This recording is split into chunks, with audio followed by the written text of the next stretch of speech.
નવસારી જિલ્લામાં આરોગ્યને લઈને સુપોષિત કિટનું વિતરણ આજે કરવામાં આવ્યું। કેન્દ્રીય જળશક્તિ મંત્રી અને નવસારીના સાંસદ સી.આર. પાટીલ પહોંચ્યા હતા। આવનારા દિવસોમાં પ્રધાનમંત્રી મોદી પણ નવસારી જિલ્લાની મુલાકાતે આવી રહ્યા છે।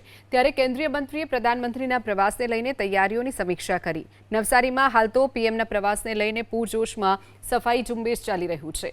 આ ઉપરાંત જિલ્લામાં આરોગ્ય અને સામાજિક કલ્યાણને લગતા વિવિધ કાર્યક્રમો પણ શરૂ કરવામાં આવ્યા છે। જિલ્લાને કુપોષણ મુક્ત બનાવવા માટે 3800 બાળકોને આઈડેન્ટિફાઈ કરી અને સુપોષણ આહાર કિટનું દર સપ્તાહે વિતરણ કરવાનું શરૂ કરાયું છે।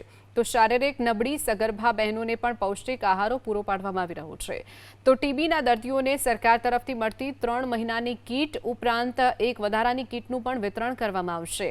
આ તરફ દીકરીઓ માટેની સુકન્યા સમૃદ્ધિ યોજના હેઠળ અગાઉ 44,000 દીકરીઓના ખાતા ખોલાયા બાદ હવે બાકી રહેલી દીકરીઓના ખાતામાં પણ ₹250નો પહેલો હપ્તો ભરીને ખાતા ખોલાવવામાં આવી રહ્યા છે। આ તમામ પ્રયાસોનો મુખ્ય ઉદ્દેશ કેન્દ્ર અને રાજ્ય સરકારની યોજનાઓનો લાભ છેવાડાના અને જરૂરિયાતમંદ લોકો સુધી પહોંચાડવાનો છે।